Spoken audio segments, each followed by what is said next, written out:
OG Ma. Happy one. Oh, we gotta switch that up. Hold up. There we go. Gotta get Ma in prime time. All right. What you up to? Nothing. I'm sharing the video right now. Yeah, I'm getting my shares on too. um, but really, just I've been in the house all week, and I'm like, What you and mean? just like not running around. Like I'm a busybody, so I'm always on the go, going somewhere, doing stuff. And like the past couple of days, I've just been like in the crib, just at home. I love that. Hold up. Hold up. Does Mars mic sound weird? Does it sound off? Because I tried to do it the professional way today, and I feel like the regular way works better. Yeah, What? it sounds like a chipmunk. Really? Okay. What about now? Even more? Yeah, I don't know. It just don't sound like you. Really? Okay. Let's see. Let's see what the chat talking about. Yo, Fire Bros, tap in, baby. Where you calling from? Or where you tapping in from? Let's see. Let us know where you tapping in from. Yo, if y'all could do us a cool little solid. Make sure that you go on Facebook real quick. Pick one or pick two of your favorite platforms that you got a little reach, and make sure that let the world know what we got going on right now. Just copy and paste the link. Copy and paste the link, or just text it to a friend. Maybe You that's can just share it from YouTube. hmm. Yeah. You can share it from YouTube. Yeah, just share it with a couple people. Let them know to tap in. Let them know we got a dope show Do talking I about a very important topic. I guess I don't know. Maybe not. Is it do I still, important? Why?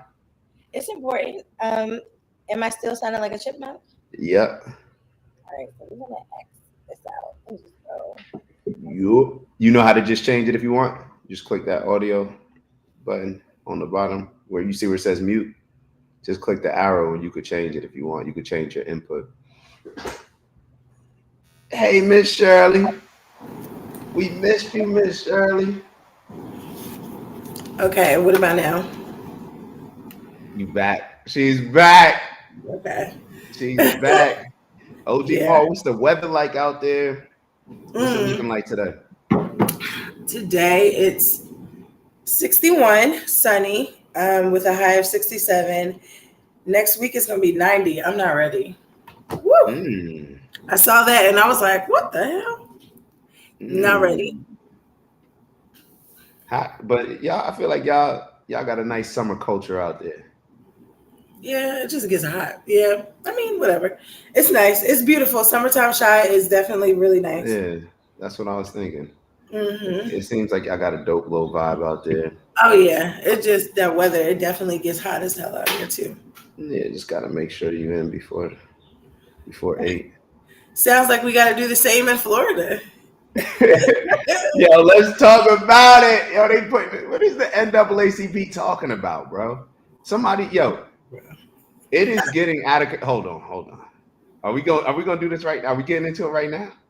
I mean, I'm Let's gonna look it up for everybody so we can fill them in on it too. so let's give it a couple minutes. Mhm. Let's give it a couple minutes. Let's give If it a couple. anybody has any insight on that story, please share. Yeah, because I need to know why my home state is telling black people that we shouldn't go. Mm. And oh yeah, let me. I didn't even get the weather out here. So Jersey it's 55 and sunny right now. It's going up to 79. It's gonna be a beautiful day. It's gonna be a beautiful day. It said it made 10% chance of rain, 8 p.m., 9 p.m. We're not worried about that. It's gonna Mm. be a beautiful day, beautiful energy. We got good people in the chat. We finna have a great show. We finna have a great show. That's good. We finna have a great show. Finna have a great day. It's Wednesday. Finna Finna. have our best Wednesday yet. You sound like you're from Chicago, Finna. Finna, that's not no Chicago thing. Yes, they do. Yes, they do. I'm finna everything. I'm finna go to the store. I'm finna go to the show. They sound like, nah, man, they sound like me then. Shoot, I ain't following no Chicago folk. Yeah, and then I threw out the folk too. Uh-huh. All right, Mark. You know Yo, what's up. let's get it shaking. Let's get it shaking. I'm ready to go. So This is a real topic. Yo, if you're in the chat, send it to a friend. This is going to be one of those hot topics. Not necessarily spicy between Kamari and I. Of course, you'll get that. But this is something that needs to be discussed. Like, this really needs to be discussed. It doesn't matter whether your people are black, white. Send them this link. Let them tap in. We need to have a discussion because I'm tired of this. I'm tired of this. And I don't even believe that it's real. But go ahead.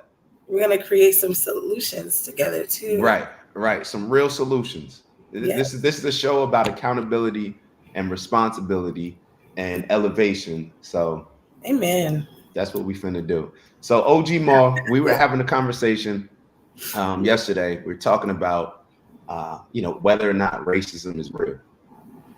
Whether or not racism is real. What is racism? People tend to throw out different definitions.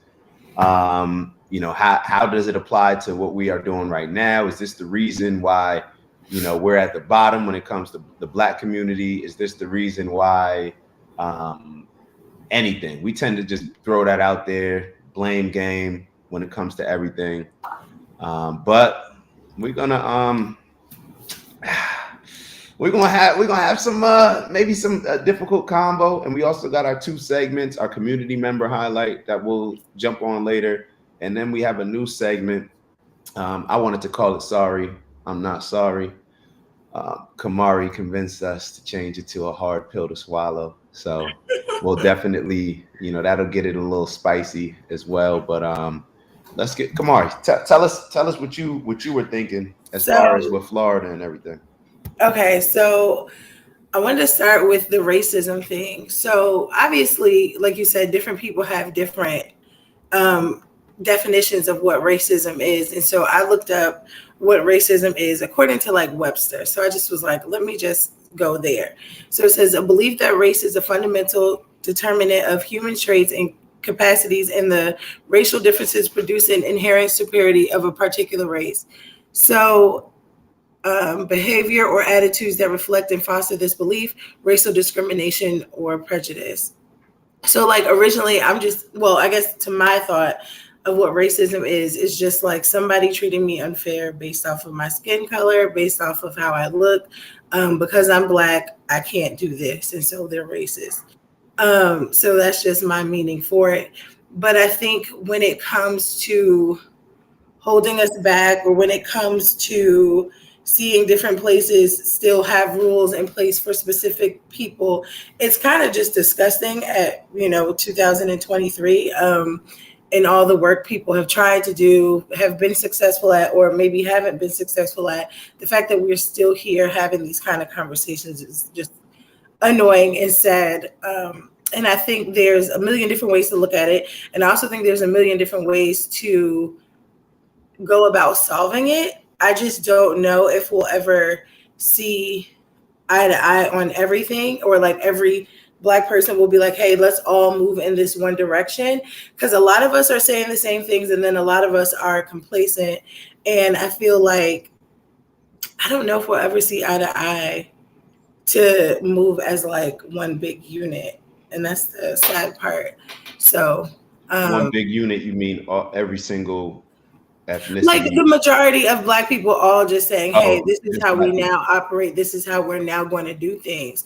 Because I feel like we've been saying things, and a lot of us have been saying the same things for so long. And it's just like, okay, well, what is the thing that's going to stick for us to move forward as a whole? Or is that even possible? Right. And a lot of times we tend to throw racism as an excuse for everything. Mm-hmm. No matter what we're going through. And that's when I asked you the question yesterday. I said, okay, when have you experienced racism? Right. And I told you, in the nail salons, in the beauty supply store, Yeah, mostly. So, Kamari, how old are you? 34. 34. I'm 36. Um, Kamari, in her 34 years, when I asked her if she's experienced racism, her response is at the nail salon, or you said beauty supply store, right? Yeah, but I'm Yeah. thinking like, Just that comes to mind. Now, of course, that's not, we're not like I didn't saying, dig deep on it. right. So if somebody just puts you on the spot, but my point is that for us to be focused on something so much, and when it comes to mind, for us only to be impacted in, where we're getting our hair products, or, where somebody's painting and, trimming our nails, it doesn't impact us that much. If that's what we're really thinking, like, because a lot of times I think that we build up this boogeyman as racism, and I don't even think we're the ones building it up, to keep it real. I think that a lot of white liberals and Democrats are building it up because they're trying to sell us on something that we always talk about, and to sell you on something, they have to first create the problem. So the first create the problem, they're telling you, yo, racism is this, racism is that, it's terrible, it's horrible. You even had Joe Biden, when he did the Howard commencement speech, he told a group of black people, and this is when he made the comment, oh yeah, I'm not just saying this because I'm at a black HBCU, black historically, just lost. Uncle Joe's lost. He said, I'm not just making this comment because I'm at talking to black people, but white supremacy is the biggest threat to America. Now, how do you have a man who probably single-handedly wrote the bill, the most quote-unquote racist thing with the crime bill, that has destroyed more families than any other politician in probably the history of our country, talking about the number one threat to America's white supremacy? But then when you're running for the presidency and you're campaigning, you say that your number one priority is the LGBTQ community. It's all BS. They have to create this boogeyman monster under our bed. So therefore, they think that they want us to think that, oh, racism is such a problem, we can't solve this by ourselves. We need the Democrats to help us out. We need these people. So they create the monster. And just like the monster under your bed, if you believe in it, then it's real. Like, that fear is real. If you don't believe in it, then it's just kind of like something that you giggle at. It's something that's funny. So when we go through life and we accept racism as something that is holding us back, when we actually dig deep into it and say, like, yo, what situations is this holding you back from? Is it really something significant enough to where it's a valid excuse for you not to get to where you're looking to get to? And even if it is real, even if it is true, does it make sense for you to buy into it? Because it's like that saying, whether you believe you can do it or you believe you can't do it, whatever you believe, you're right. So does it even make sense for us to think about it? Like, that's the first thing. And when we even talk about racism, I think that they changed the definition of what racism really was. I think it was truly a race, a competition. It was a competition. And then when you throw the ism on there, it's creating unfair advantages for a particular competition, based on who's competing. Now, I understand that, but the only way to combat that is to win. Understand where it's unfair. Understand how you can use this to your advantage. Understand how to play the game. Understand how to win the game. And then once we win the game, then we can make the rules in our favor. Or we can make the rules as even or whatnot, as whatever we want to do, rather than just sitting back and complaining and just giving racism more power than it truly has over our lives. So that's my little soliloquy. That would ultimately be the goal, to get past that. And I think that there are a lot of people who are now, how can I say it? Like, our younger generation is more woke to what is happening. They're seeing like racism in real life. These George Floyd things are coming up. Like, we see all this stuff on the internet, like, way more clearly than we did about reading things in a newspaper maybe years ago. Like, everything is in our face, every incident, you could go on TikTok and click racism. You're going to find a million videos on things that are happening around the world. And so you have a mixed group of people with mixed emotions. There may be people who live in other areas who feel like they feel it every day, or people who live in certain towns who feel like they, can't get to a certain level because of, and I mean, I'm sure it's still out there, and we're looking at it from a point of, you can do better now. You have the opportunity, you have the space to do better now. And so I just think it's just a mixed group of people with mixed emotions, with things still happening, with a lot of people probably feeling like there's no point, or there's a lot of people who are saying like, it doesn't affect me as much now, so I don't even care to do anything about it. And so it's just really trying to figure out, how do we take control over, how do I want to put it? Like, how do we take control over the minds of others to see that there's value in winning this race? Or even if it is a race, like, how can we actually still win at this stage in the game? Like, how do you motivate people to even believe that? And so I think kind of starting with those like fundamental things, like voting, like, should we be voting? What is the advantages or disadvantages of voting or not voting?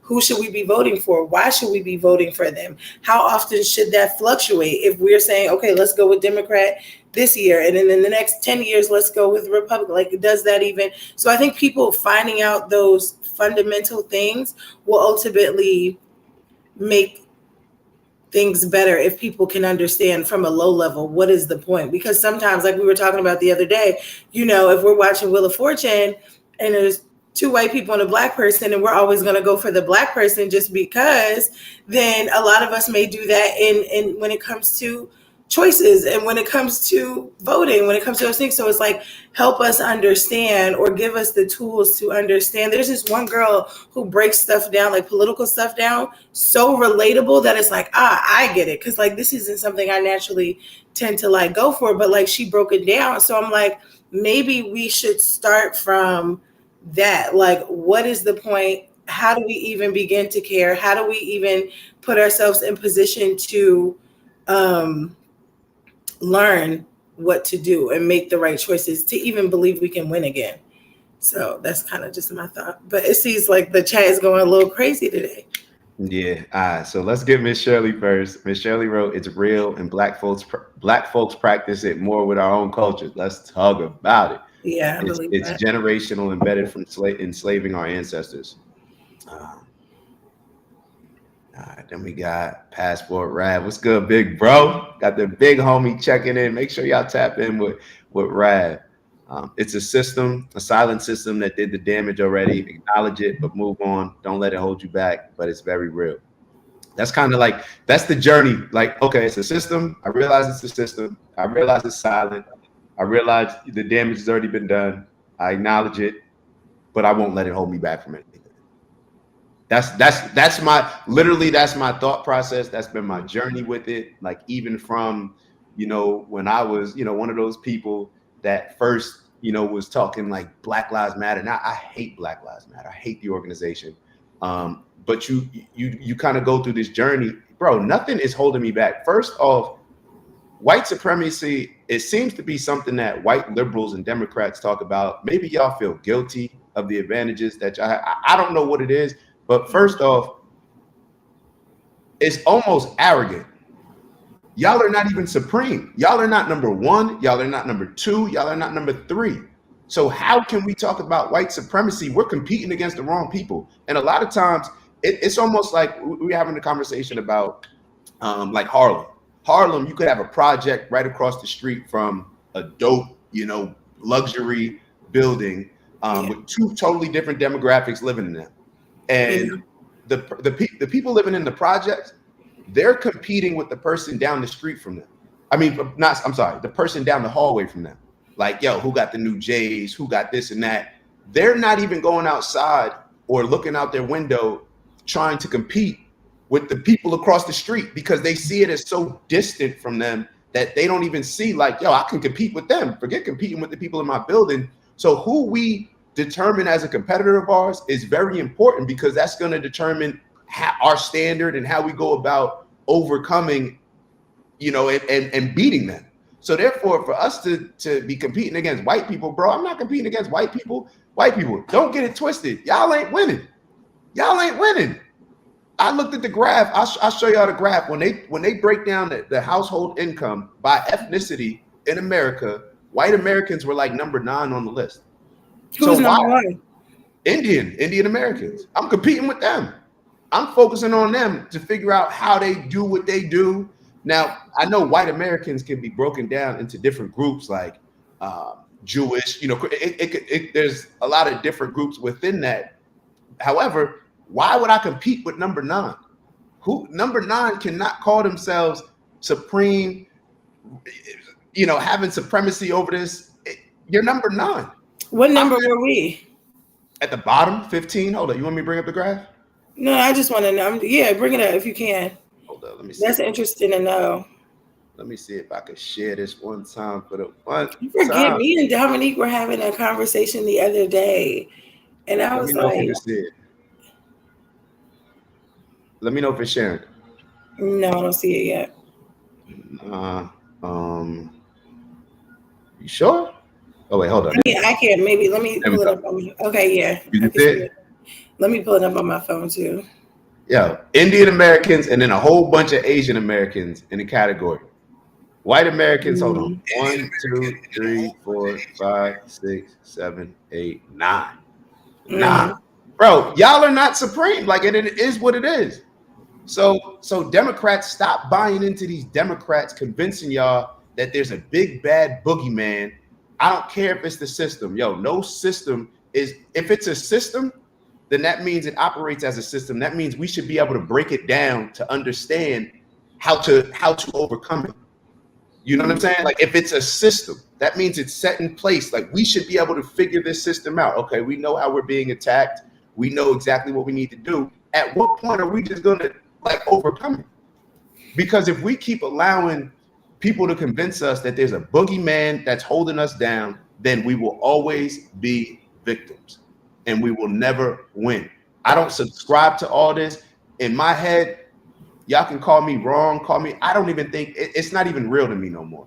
It's no longer real to me. White supremacy is no longer real to me. It doesn't have a hold on me. It doesn't prevent me from moving around, doing anything in this world. I can be completely wrong, but I don't care because it puts me in the best mindset to win. I'm tricking myself, perhaps. I'm tricking myself. So, yeah, I think you have to do what you have to do, what motivates you. Some people have to do crazy things to motivate them to get results, right? But like kind of back to what Miss Shirley said, like we have to look at ourselves as not, like you said, like my neighbor down the hall is not my competitor. Like, you know what I mean? We have to really understand that mindset. We have to grasp that mindset and really install that into our heads. And it starts with teaching our children. It starts with loving thy neighbor and like really looking out for one another, almost like a co-op kind of thing. So that we can grow and understand that like your next door neighbor is not your enemy. Even sometimes if they show that it is, but we all have to adopt that mindset. Literally, I was watching a video yesterday where the guy was saying, when was the first time you ever doubted yourself? And you try to think back and you're like, dang, like, that really pushed me into thought. And sometimes it starts at home. Like, you know what I mean? Like maybe your parent or a grandparent or whoever, aunt, may tell you that you can't do a certain thing or that, you need to do this in order to get a certain thing. And so you almost think that until you find it to be untrue. And so I think what we realize is us being our own enemy is not in our best benefit. And so it's like, once we really grasp the idea that that is not true, then we can kind of like work together to build with one another. Because if I'm looking at this list and I'm looking at who's number one, what is it that they do differently from we do? Everything. You know what I mean? Like, but what is it that they do differently? What areas are they best in? And how do they succeed in those areas? They unite. I'm my fault. I thought you were really asking. Yeah, no. I'm just saying. And I have like personal opinions on some things after looking at this list that I won't say publicly yet until I can formulate it in a way that where it comes across correctly. But just looking at that list, there's some things that I'm like, okay, positively, they do this. Negatively, this shows up in this area. And so there's just an understanding that we have to have amongst one another. Yeah, everything is close to. My fault. Mm-hmm. Everything is give and take. Like Thomas Sowell, like if you're not tapped in with Thomas Sowell, then I suggest you get tapped in with him. A brilliant man. In his 80s. In his 80s, he's already written like 3 best-selling books, just alone. But he was talking about everything is give and take. Like nothing is like you can't get something without giving. So therefore, there's going to be, that's what I'm assuming where you're going with the comments that you made, where it's like you could look at certain cultures and you'd be like, I can see certain positives that we take away from that, but I can see how that, that may be something that I think is a negative. So there's going to be give and take, but we got to figure out what's important for us, because no matter what, that's not cool, us being on the bottom of that list. Right. No matter what. To be totally honest, if I was a white American, I'd be disgusted in being number 9. I would truly be disgusted in being number 9 if I was a white American. I'm being real. Yeah. Like that's not okay. So I just feel that we move through life and we create barriers within ourselves. And I'll tell you some of the spaces where it comes up, like even what Miss Shirley was talking about, as far as us practicing it on our own culture. Mm-hmm. And even tapping into what Rav said, as far as everything's already been done. When everything's already been done, we are still mentally enslaved. Like we are mentally enslaved, and all you have to do is talk to people in your circle about, you ever have a conversation with people where it's like, yo, we could do this, we could do that, or you get like kind of motivated in the moment where you'll see like a big house and you'll be like, yo, we can have that, we could do that if we do this. Yeah. And then the next Monday show. And then the next day, yeah. The next day, ain't nobody talking about it. Ain't nobody talking about it. It's like, oh, yo, we could do this together, we could do that. Yo, if we just do this.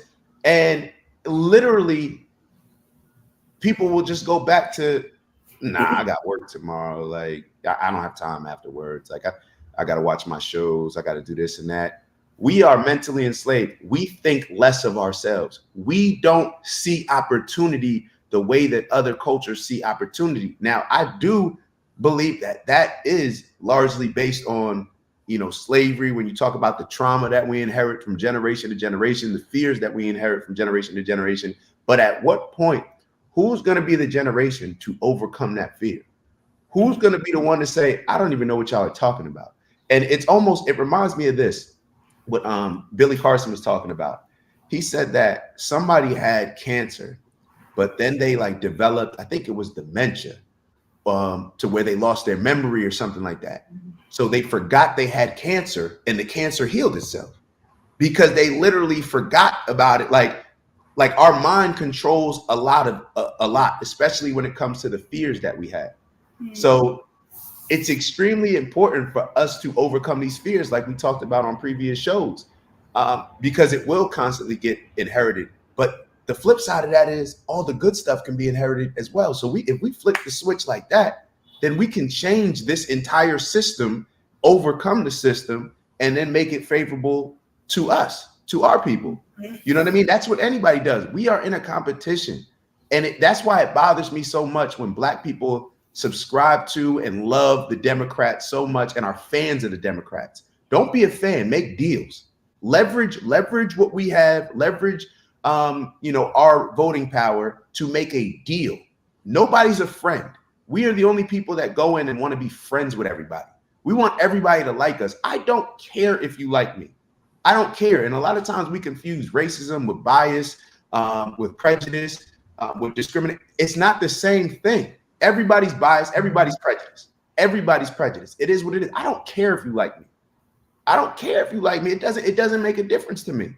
Yeah. Like, I don't understand why we care so much. It's like the NBA that you look at, or the NFL now. Everybody want to be friends and stuff. Like, you know what I mean? Like, people complain, bro, we not friends, bro. I'm competing against you. Like, if I do bad, I'm going to lose my job. I'm not going to be able to give my family the life that I want to give them. I'm going to be cut. I'm going to be on a couch. I'm going to be making a lot.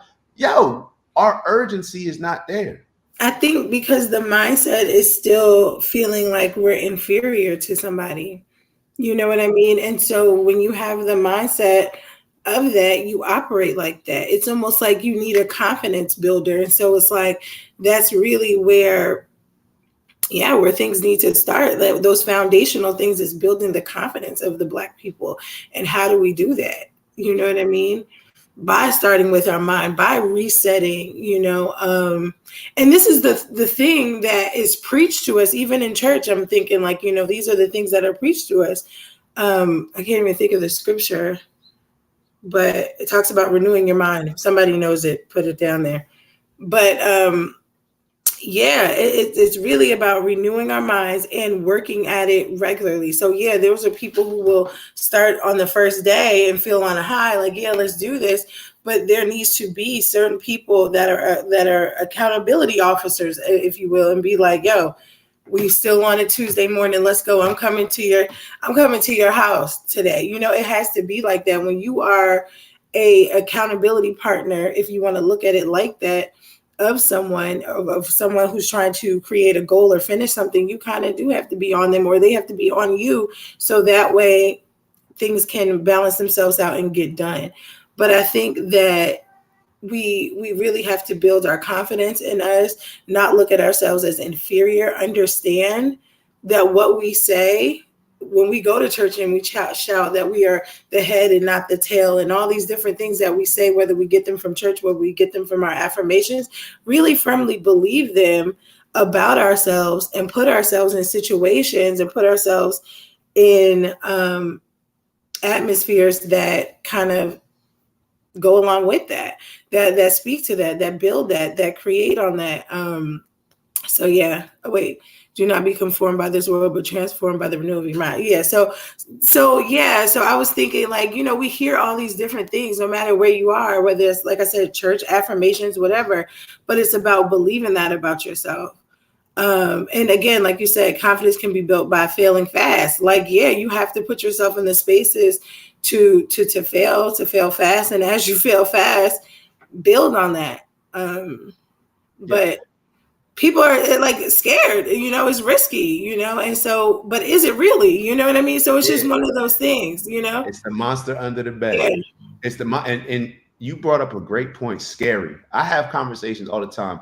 One of the biggest frustrations for me is, and this is probably the biggest benefit that I have, when you're around a lot of people that you see as successful, it does a few different things. But one of the things that it does for me is it make me realize, like, yo, there's no special sauce here. Like, I'm better than this person that I'm working for. You know what I mean? I've had those thoughts 100%. Before, where it's like, yo, I'm better than you. Why am I working for you? Like, I'll never do that. But I even I was having a conversation with Maya the other day, and Maya was like, like, putting the battery in my back. You know what I'm saying? Like, oh yeah, you are. Like, you can do it. You can. And I'm like, but you know what? They got the courage because they took the risk. They put the bread up. There's certain things that I haven't been willing to put the bread up to really believe. Oh, you believe in yourself? I will put the bread up. Yeah. They put the bread up. Now, regardless, we can sit here and say, oh, well, they can afford to do it. It's not as risky for them. They have families that may all be true. But if I feel that I'm better than you, then I'll put the bread up. Jump out the window. There's some stuff that, like, if we just jumped out the window on and did it professionally, because we talked about that too yesterday, like, where people say, okay, I'm a Black-owned business, or I want to have my own business, and we think that leads to freedom. But it's like, you do have to learn, you know what I mean? You do have to learn some things, and you do have to fail fast. So that way, when you jump out the window, you learn. You really do learn. And I think there's just some things that, you do have to bet on yourself, put the bread up on yourself. Because if you feel like you have what it takes to pivot to the next level or get people to the next level, then it's your responsibility, one, to do it, but then also keep at it, have the consistency, have the mindset of like, okay, if I jump out the window on me, if I put this bread up on me, am I willing to do the work? Mm-hmm. And I think sometimes people look at themselves like, I ain't really ready. Like, well, maybe after I do this, and maybe and once this no, there's certain things that people do and they're like, right now, today. And it works out. But I also feel like there's that sense of knowing yourself. Like I always say to myself, like I may fail, I may mess up, I may have to start over, but like I really hold myself down, or I really will make sure that I got it to a certain level every single time. So even if I jump out the window on an idea, or if I invest $500 into something, or $1,000 into something, whatever, I know that this is the time where I'm like, okay, I got to put the work in on this. I have to see this through. This has to come to a finish. Yeah, so it's just about having that mindset when you're jumping out the window to be consistent. Mm-hmm. And I know a lot of times with racism, you know, especially like Dr. Claude Anderson, he always talks about, you know, how Black people can't be racist in America because we don't have the power to be racist. We don't have the power to create an unfair system. Not yet. You know, having that power and then having the ability to do whatever you do, that's a great place to be in. Not to say that you have to use it as a negative, but we need to have that power. Like this is a race, it's a competition, and I really hope that we embrace it. And even when it comes to racism, like you and I were kind of joking around where I asked you, I said, yo, Kamari, two people, you turn on boxing. You don't watch boxing. You don't really know much about boxing, but there's a white guy fighting a Black guy. Who are you rooting for? All right, and I said the Black guy just kind of. Yeah. All this rooting for everybody Black, all this, you should support Kamala because you're a woman. That's all this, we should vote for Barack because he's Black. All these other different areas.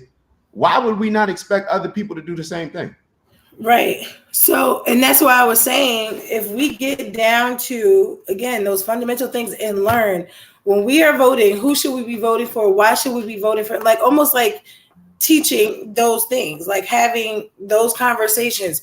Who are we voting for? Why are we voting for them? How does this affect us? How will this affect my children? How will this affect my neighborhood? Like if we learn those things, and of course you would say, okay, well, you should be old enough and responsible to do that. Well, listen, we all collectively should get together, and there needs to be a club every month that talks about these kind of things. So that way we got it good amongst our community, amongst our people, because some people only will learn from that way. So it's like, well, yeah, I just voted for her because her hair was blue. Like, especially, you know, sports, I'll definitely do that. But I think even we have to take it down to that. If our people are not exposing themselves to it, then the ones that get it, like, let's just figure out a way to expose that information. So that way, when time comes, we're not doing that. We need to figure out who we are quickly, not who we want to be, not the boss, the CEO, whatever. Like Cam said, yo, one of the dopest lines I've ever heard in a movie was Cam in Paid in Full, Rico. Half these niggas want to be the man just cuz. That's like such a dope line to me because everybody's not a leader. Everybody's not a leader. And if you're not one, then it's cool. You could still be a soldier, pawn, a rook. You could still have other pieces on the chessboard that you can play and that are essential to us winning.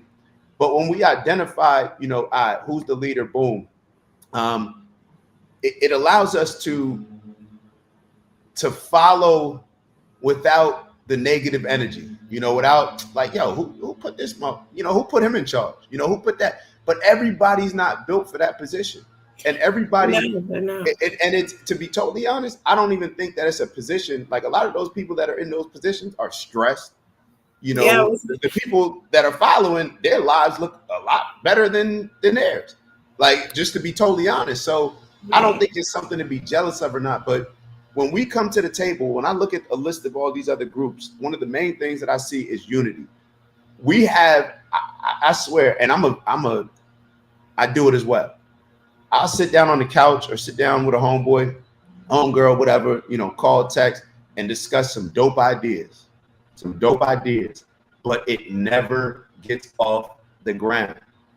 And it just, you know, we've had certain stuff, but it's like, yo, there's no, I don't know. If we just had a certain level of buy-in to where, shoot, I get on my every day, all the time.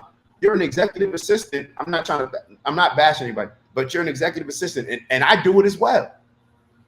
We work harder in our jobs to make our bosses and these companies wealthy more than we do in our own personal lives. How much time, if I could ask the group, how much time do we spend building our own business, building our own personal thing, compared to working for the same people that we call them racist and white supremacists? Like, we're literally doing the work for them, but then not doing it on our own and taking that accountability and responsibility. The only way we'll be able to compete is if we have our own businesses, if we can keep our money within our community. As soon as we get money, all we do is spend it with other people, and we wonder why we're at the bottom. Bro, they have businesses. We can't go into a Jewish neighborhood and open up a business and sell bagels to them. But we can have other people come into our neighborhood, sell groceries, gas, our beauty products that are specifically designed for us, do our nails, do all this stuff. We allow all this type of stuff. Right. But then we'll sit back and complain that it's racism. Bro, we could literally have a conversation. There's let's be real. I know I usually say there's 8,000. I add a couple zeros. But just with the people in this group right now, we can make some life-changing decisions and put some life-changing things in motion that will set our generations up for generation to generation on. Literally just within this group. But we just don't have a certain level of buy-in. Like, if we come to the table like, yo, if I come and say like, yo, all right, boom, why don't you do this, you do that, I'll do this, do that. Cool, let's get it done by tomorrow. We may or may not do it, we may not, but let our boss come and say, hey, I need you to do this. I need you to book this. I need you to set this up. It'll get done. Now, the other side of it is, if you want to consider yourself a leader, you got to put the bread up. It sucks that's where it come. Like, you can't, we can't sell our own people on ideas. Like, it's not enough. It's not enough to say like, yo, let's just work and boom, and we gonna break bread afterwards. And I get why. Like, people are nervous. We look at each other where it's like, I don't trust this dude. I don't trust this girl. Exactly. So, you know what I'm saying? Yeah, and it's important to make decisions on who that leader should be, because the energy from the head trickles down, right? So that person who's a leader has to be willing to make the right decisions, has to be able to make the right calls, has to have a level of accountability that he has from himself or the people that he puts right next to him or her or whoever, because that's important. The moment they forget, everybody else forgets. Or if, oh, my boss really don't care if we come in late, or he don't be, then like they set the standard. So whoever that leader or whoever that boss is, they have to really be in that position for real and take that position very seriously and have people around them that hold that person accountable, so that way that the group doesn't fall. Because a lot of times I see that, like, when a leader fails, everybody else fails, or they become lax, or they become different because, well, if he doesn't take it seriously or she doesn't take it seriously, then neither do I. And then obviously for work, it's the instant gratification of a paycheck, is coming, versus like a paycheck, like it might come when you're working for, friends and family or whatever. But I think also too, it's really just about appointing the right people in the right places. And like you said, not being emotional about it. Where are you strong? That's where you need to be. Where are you weak? That's where you don't need to be. And just being very black and white on that, and really just saying, what is your commitment level to this? And how can we make this a priority? So people need to be in their rightful places too. Yeah, I think we lack purpose. Because purpose, that's what I see. Yo, let me throw this back up. See, like it or not, like you said, there's some positives and some negative takeaways from these groups that are above us. However, the biggest difference that I see when I talk about unity, talk about all these things, spending money within the community, is purpose. There's a different level of purpose. These people have a different reason why they're on earth. You know what I mean? Like, their purpose is it's aligned with, okay, we have this tradition. I understand that, purpose can sometimes be passed down through tradition, but then they have this purpose to where I'm here, my family's first, and I'm a part of something bigger than me. When it comes to the Black community, it's almost the opposite. It's me first. What makes me happy? What's gonna be best for me? How can I become my best self? You know what I'm saying? Everything is personal. Nothing is team oriented in anything that we do. So to me, when you remove the purpose, then it removes all the reasoning for committing to doing certain things that do not bring instant gratification. But when you have the purpose, it allows you to understand the big picture, buy into the big picture, and get that delayed gratification that's going to lead to the real wins rather than being last on that list that I just put up. Yeah. No, I agree. I think it's going to take some work, but it's definitely like foundational stuff that can happen, stuff that can be created, but it just has to be created with the right people. And like, you just have to find that within your community, find that. I mean, now, like I say, there's Facebook groups, find groups that resonate with elevation within the Black community or elevation in the areas that you want to elevate, and like join that group and really be a participating member or be a participating piece of the puzzle so that things can really get done, especially if you believe that you have what it takes to do that. And like that's something that I, even with myself, I think I'm like, oh, okay, I have all these great skills.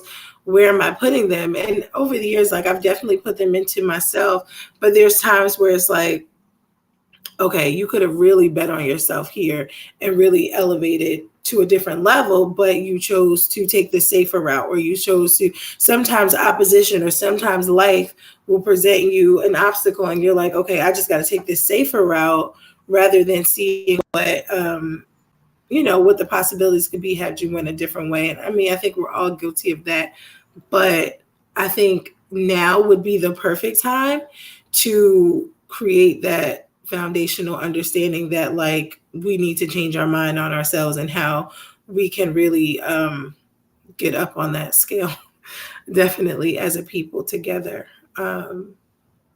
Commitment, having the discipline, and community, all of us like kind of getting rid of the ego, you know what I mean? Getting rid of the ego and having more of a, like, there's something like I'm a part of something bigger. Like that's when you get a certain, like we're playing, it's like we're not playing an individual sport. Like we're out here playing football, acting as if we're playing individual tennis. And there's only, who do you think is going to win? One player on the field against a whole team. So when we adapt this concept mindset that you're talking about, I think that really will set us up for true success, and it'll establish new traditions, a new culture that is not based on individualism, but an overall group. I think we can be led astray so much because everything that we do is individualized. We've been convinced, we've been manipulated to approach things like, hey, what's in your best interest? That's why people will get to positions of power, however they get to, and feel no obligation to bring members of the community, bring your people with you. You know what I'm saying? I understand everybody can't go. However, put the battery, like fill somebody's engine up, like, I don't know, give somebody a full tank who deserves it. You feel me? There's a lot of people who we can look around and see like, that person's got potential. I can bring them on board. If we're in any position, who are we mentoring? Yeah. Who are we teaching? I learned something throughout the day. Who am I having like a little 10-minute conversation with at night and saying like, young boy, this is what I just learned today. Boom, you should implement it. So that way you get just like that. They got the game perhaps 20 years earlier than I got the game. Yeah, that's how we build it up. Like, so we gotta. I don't know what it is. Maybe this is a good segue to the community member highlights, because I wanted to highlight Joe Davis with Brother to Brother. You know what I'm saying? So we need more of these groups. We need more of a buy-in. And shit, we could create a group right now. Drop your phone number in the chat or drop your email. If you're looking to build, to grow, to elevate in a particular area, and it doesn't have to be pressure to do anything that you're not equipped to do or to do something that you're not looking to do. However, just the exchange and ideas, you could run it by 10 people and a couple people just say, you know what, I'll do that. We do that all the time in our group chat. Shoot, My bro Mont sends me bread out of his paycheck every paycheck. Like, yo, just he don't even ask no question. Just do something with it. Just do something with it. And you know, a lot of times I'm putting it in, like I'm figuring out a different time. All right, let me buy this stock, buy this. But then even with stocks, yo, I'm starting to question, I'm questioning myself. And when I went to that conference, that little with the billionaires and stuff like that, yo, they were pressing me. They said, like, yo, you lack confidence. That's why you're not where you want to, where you need to be. Everything that they were hearing me say, it was like, oh, well, I think I need to be here. I need to do this. Bro, you lack confidence. They checked me on the spot. And it's the same thing with, why am I even investing in stocks? Because like, if I have X amount in stocks, I'm hoping that it grows, right? I'm hoping that it grows to a certain amount. But why not invest that in myself? What we got going on? Why do I have more confidence in other companies growing my money rather than me, my people, my team, my village, my tribe growing my money? The people that one of my biggest clients, they're extremely wealthy. I asked him, like, yo, you invest in stocks? Nah.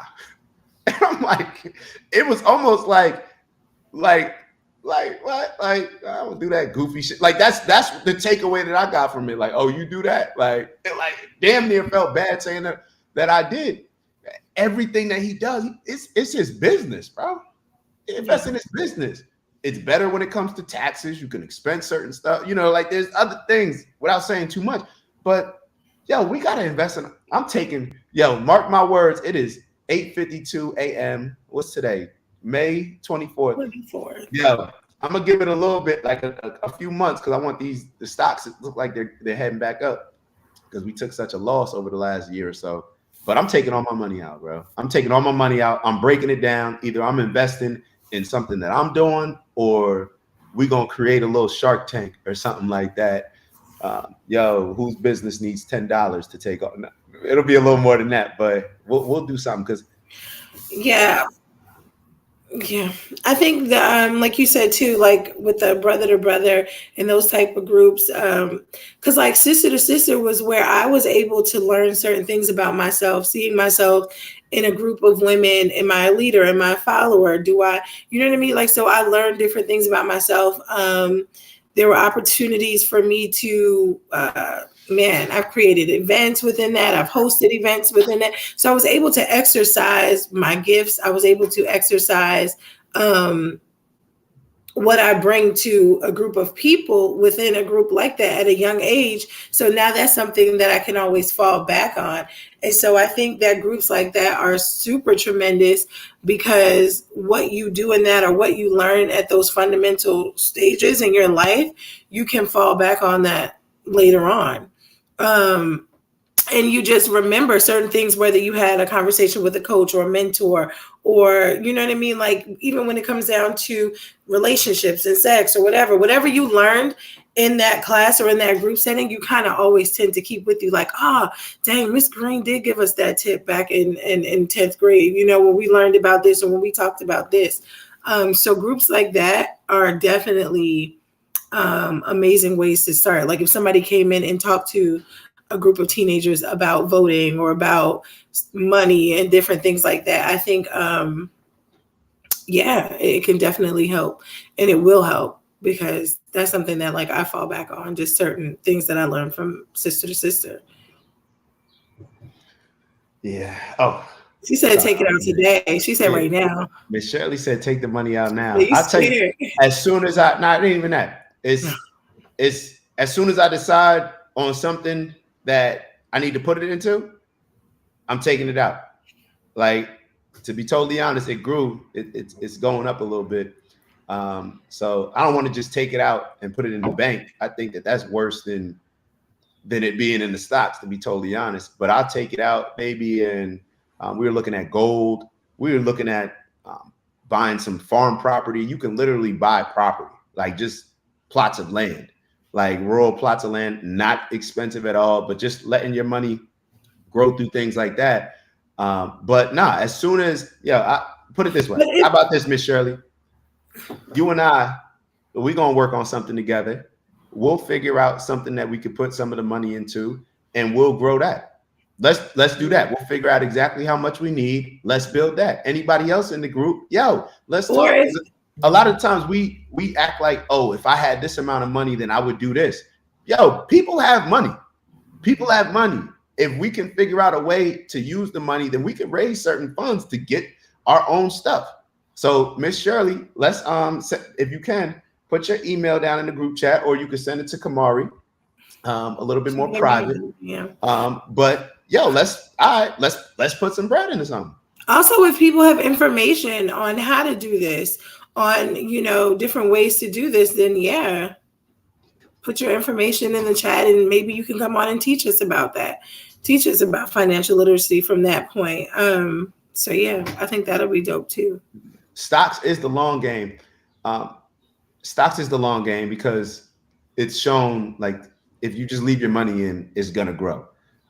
So stocks is definitely the long game. However, maybe we need some short-term, strategies as well, or maybe we need some long games that we control, because real estate is also a long game, but we don't have to necessarily rely on other people's, what they do in their businesses. When we buy stocks, we're just buying into another person's business. We can do the same thing and have long-term gains with stuff that we actually control, with stuff that we can make the decisions on. So obviously we're talking about instant gratification versus delayed gratification with the long game, but there's different things that we can do that are long-term investments that we control rather than just putting our money into other people's businesses. Mm-hmm. And people can decide on whatever they want to do. But for me, it's just a mindset of like, why do I trust these other businesses to run it up more than I can run it up on my own or with my people? Yeah. Yeah. All right, so I guess we kind of got into it. So the hard pill to swallow we only got 3 minutes. So the hard pill to swallow was just us talking about, white supremacy, racism, and us just understanding like wherever we are in life. And Kamari told me to make it very specific. I want to talk about finances and money that we have in our account. Whatever amount of money we have in our account, it's because of us. Anything that we want that we can't buy, it's because of us. If we don't have a business that we wanted to create, it's because of us. Everything is because of us. So yes, we can look at racism, we can look at white supremacy, but it doesn't really do us any favors. Like it doesn't promote us. It doesn't elevate us to constantly focus on that. Everything, once we accept that everything is in our control and we accept that godly potential that we all have in us, then we can move forward and understand that, everything that I'm doing is impacting the outcome of my life in every single area of it. So the hard pill to swallow would be stop blaming white folk, stop blaming white supremacy, stop even giving them the juice like that. Stop even gassing them up to the point where they even become, this monster under your bed, this super villain that's holding you down for a few different reasons. For one, ain't nobody holding you back. Like, knock it off. And for two, you may have some people that you're looking at as your enemies that may be willing to help you, that may be willing to give you some gain. That I know it's happened with me. Yeah. Shoot, I've had white people in my life. Shoot, put up. Hey, you could look at it. Oh, well, it's for this reason, for that reason. Really give me some game. Really put up resources, finances. So we don't necessarily have to look at it like that. But either way, white people are not our problems. We are our problem. We are our own problem. And the great thing about that is that means that it doesn't take anybody but us to solve our problem. It doesn't take anybody but us to get us from the bottom of this list to the top. It doesn't require any effort from anybody else but us. That's my hard pill to swallow.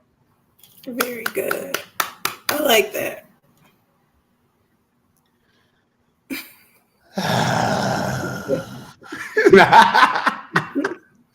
Yo, it's 9:00. And once again, I know I went off on a tangent, but shout out to Joe Davis, shout out to Brother to Brother, shout out to Sister to Sister. Who's running Sister to Sister right now? You know? I don't know. I think Dr. Bennett. Okay. Shout out to Dr. Bennett. We got to support these type of groups. If you can volunteer, if you're doing something dope in your life, matter of fact, everybody's doing something dope in your life. Figure out somebody that you could mentor. Figure out somebody that you could just, teach some of the game. It doesn't have to be an everyday thing, but maybe just recommend a book to somebody young in your life or somebody older. So that way you can generate a lot of these conversations where we can get some game from. So. Yeah. Here goes that. Real estate is great, but we still rely on the market, tenants, property managers to make sure we get the most out of the investment. 100%, you still rely on it. However, the last time I checked, they're not building no more land. They could build in the air, but the land is the land. So land value will always go up. It will always be one of those things that is a limited commodity. So to me, it's a safe bet, but choose whatever your long-term game is going to be. Okay. Choose if your long-term game, if you want to do stocks and you're being real with yourself and you say, you know what, this is a better investment for me, then do that. Figure it out. Figure out what's best for you. Talk to your family. Figure out a way that y'all all can, take a certain percentage out of your check, instead of giving it to these churches, figure out a way to put it into your family business. You know what I mean? The family church, go around with the little bucket and do that with your family every time you get a check, rather than putting it in the pastor, so the pastor can get a nice wheels, for him and his kids and stuff like that. Like, save money with your family. Little shot at all these pastors, these goofy. Let me stop. You see how Bez put you in a position to go over every time. It's in me. Bez always going to do that. It's him. Word, like why he do that? You say I was transitioning. He did it specifically at the hour mark too. I know. I'm like, all right, Bez. All right, yo, appreciate y'all. Yes. Like we said, I'm kind of pissed off that nobody put their email or phone number, but all that means is Kamari. We're not there necessarily to the point where, or maybe I'm not there to the point where. Miss Shirley gave me her number. People will believe in it, because I guarantee you, if there was somebody else on here that we looked at as super successful and they was like, yo, come join this group, people would be dropping they email and numbers in there. So I'm going to take the accountability. Hold on. I'm going to take the accountability and say, you know what? Maybe I just got to show them a little something before they actually do it. Oh, Miss Shirley, shout out to Miss Shirley. She said she gave me her number too. Yeah. Oh, all right. Yo, we love y'all, yo. Okay, so we're gonna do our 15 seconds. Yeah. Okay, we ready? Okay. All right. So everybody, close your eyes. We're gonna do 15 seconds, and we are just going to position ourselves to just think about our gifts and what we bring to the table, what we desire to bring to the table. I want everybody to think about what they're good at in areas that could help advance the community with around us. So I think that one, it starts with our mind, and it starts with us believing in ourselves. And so today I ask that we give ourselves grace, but also allow us to get a little air about ourselves, get a little confidence about ourselves, and know that we have something that could bring us together, but also bring us together in a way to where we elevate. And so I want you to take these next 15 seconds to think on those positive things that you have and how you can bring them to the table. And think about what your dream team would look like. So let's go.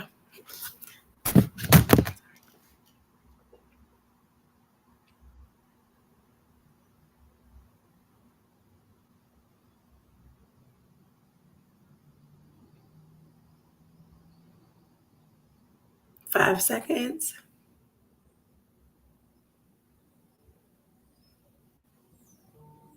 All right, that's it. I was distracted. Bez distracted me, bro. You should have your eyes closed. You should have your eyes closed. Yeah, I had my eyes closed. I saw it before, but no, I definitely did think about everything that you were. That you can save that for Friday. Yeah.